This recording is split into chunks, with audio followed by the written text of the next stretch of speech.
observar, el día de hoy hemos implementado un circuito sumador inversor. Estamos suministrando dos fuentes variables. Esta sería la B1 de nuestro circuito y esta va a ser la B2. Ahorita voy a empezar a tomar el registro de los datos de cuánto estamos dando a la fuente de la B1 para que puedan observar. Está de menos 2.6. Vamos a hacer lo mismo con la B2. Está 2.8. Y ahora vamos a ver el voltaje de salida del circuito, que nos da un valor de, ahí que pueda ver, menos 0.45. Buenas tardes, ingeniero. Yo le voy a hablar sobre el circuito que se lo implementó en la práctica 3 en el laboratorio.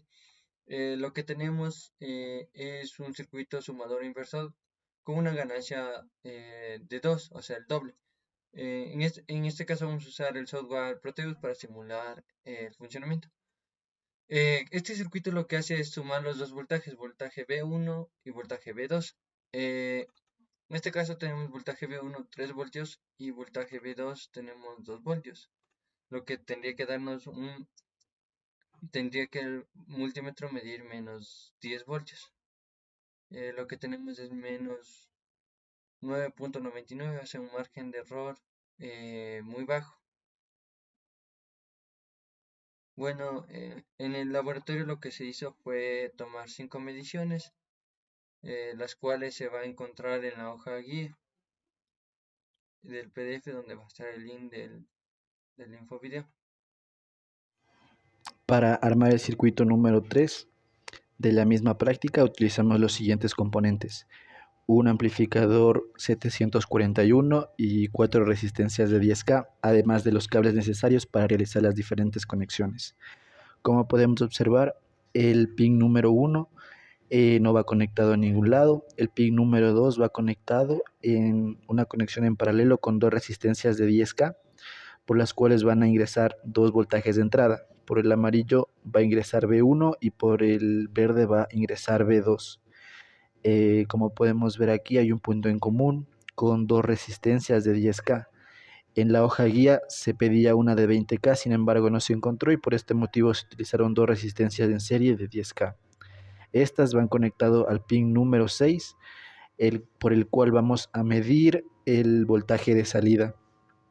En el pin número 4 podemos ver que se encuentra el voltaje de entrada de 12 voltios y en contraste por el pin número 7, que es el de acá, vamos a ingresar el voltaje de menos 12 voltios.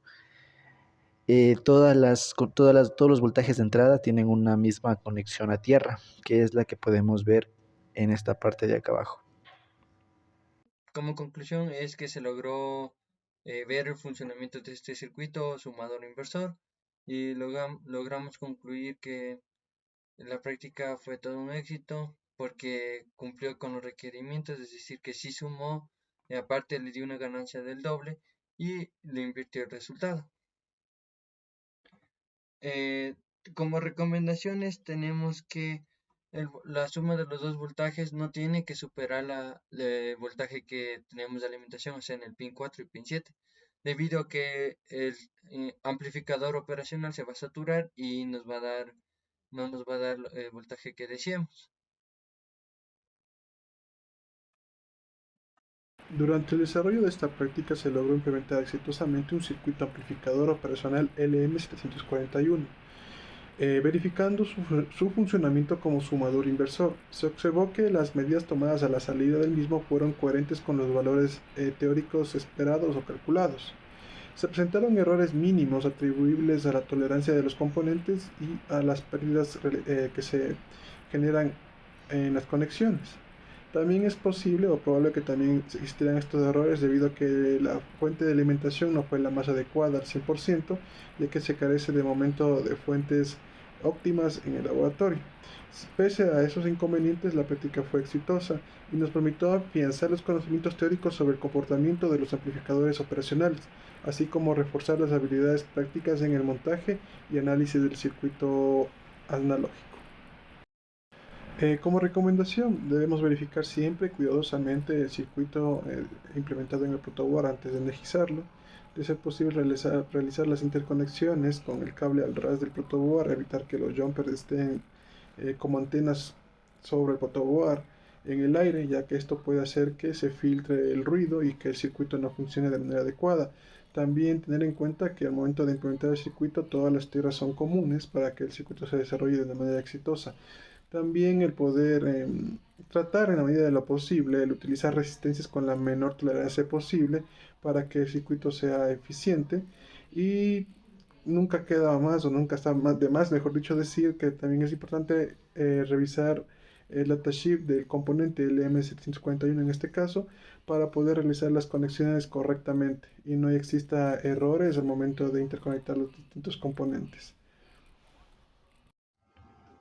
Una vez realizada la práctica número 3, podemos concluir que a pesar de que no hay una gran diferencia entre el valor ideal y el valor medido, existe un error relativo bastante grande. Y como recomendación podemos decir que hay que medir los valores de voltaje de entrada y no asumir los valores que nos da la fuente para poder tener para tener cálculos correctos.